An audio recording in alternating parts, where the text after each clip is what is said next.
Hey babies, how are you? I was sitting down here thinking, and I thought about a situation in my life and I wanted to give you some advice. Never allow someone to come live in your home, especially if you're in a relationship. I'll tell you my story. When I was dating my ex husband, I was in the military and there was this girl coming to my unit. She was 9 months pregnant. Well, she was 8 months pregnant and she couldn't get housing right away. And my first sergeant asked me, he said, hey, can XYZ come and stay with you? I was by myself. I too was pregnant. And she said, can she come and stay with you? And I said, sure, no problem. So she came. I told her the only thing she needed to do was wash up and clean up after herself. And we got along pretty good. When she had her baby, I allowed her family to come and everything. But during that time, one of her good friends came and me and the good friend became friends. Mind you, my boyfriend, he was my boyfriend at the time, was visiting all the time.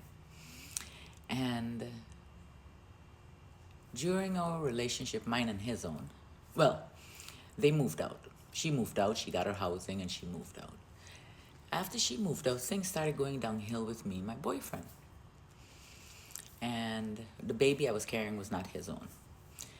And he left. This is military life, okay? The way I experienced it. We broke up. I had a big fight with him. I threw him down the stairs, a whole bunch of shit. Anyway, I started dating this other guy a few months after I had the baby.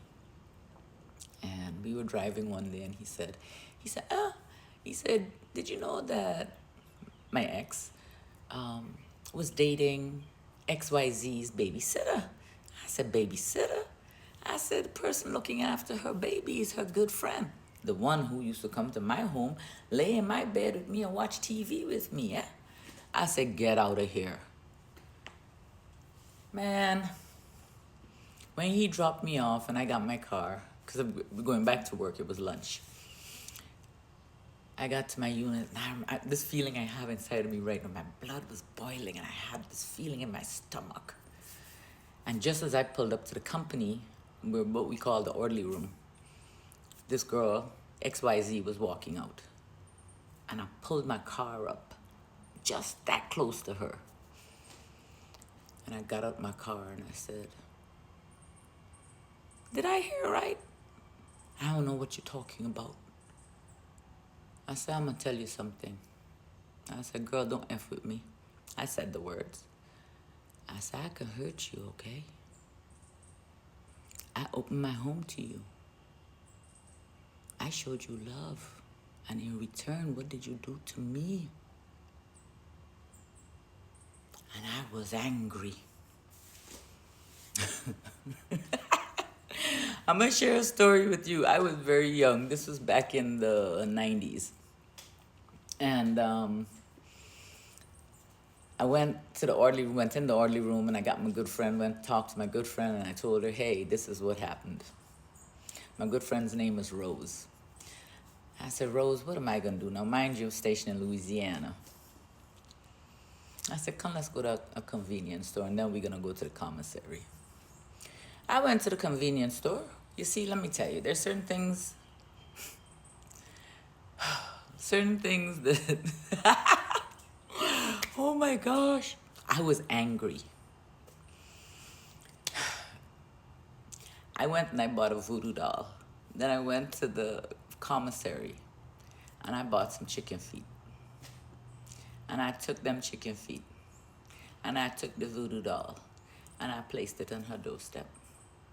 Within no time, this girl was out the military. I don't know what happened to her life, but she was gone.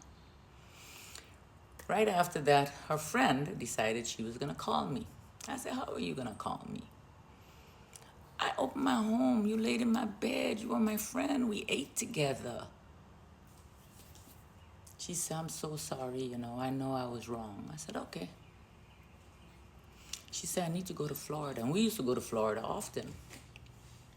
Because my ex at the time by then we are engaged. And I was going to meet his mom in Florida. And I forgave him. I mean, it was what it was. A lot of times we get desperate. We pray to have a man. We don't be specific. My prayer was about the safety of my children. It wasn't about having a good husband. You know what I mean? That's not. It just was not knowing my worth and knowing what lay within me. What my heart was about. So I said, oh, she wanted to go to Florida, and if we were going, and I said, sure, we're going. We'll come and get you. And we took her to Florida, dropped her off in Panama City, and we headed our way. On the way back, she called and she said, hey, when are you leaving? My ex said, XYZ time. Excuse me. She said, she says, okay, I'll meet you at whatever entrance it was or exit. I can't remember. And I knew she didn't have money. We got a saying in my country, do for do is no obia. And what the Bible said, an eye for an eye, right?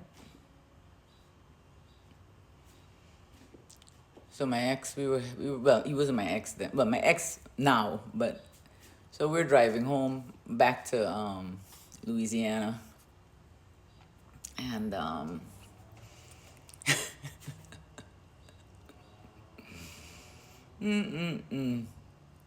and he's about to pull over. I said, no, you won't. You keep driving.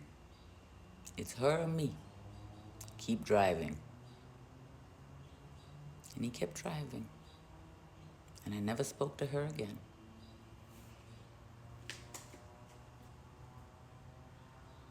Be aware of who you let in your home. Be aware. I have many stories like those. I love you guys dearly.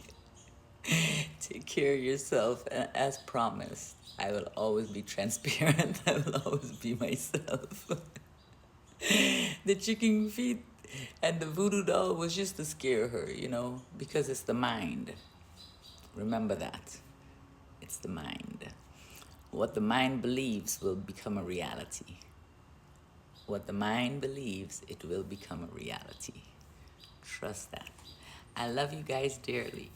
Always remember, no one can touch you unless you allow them to. And I give you this message with my heart. There are a lot of things I have learned over the years.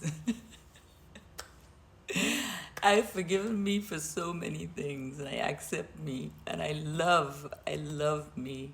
I started loving me, and I want you to start loving you. And always know no one can touch you unless you allow them to.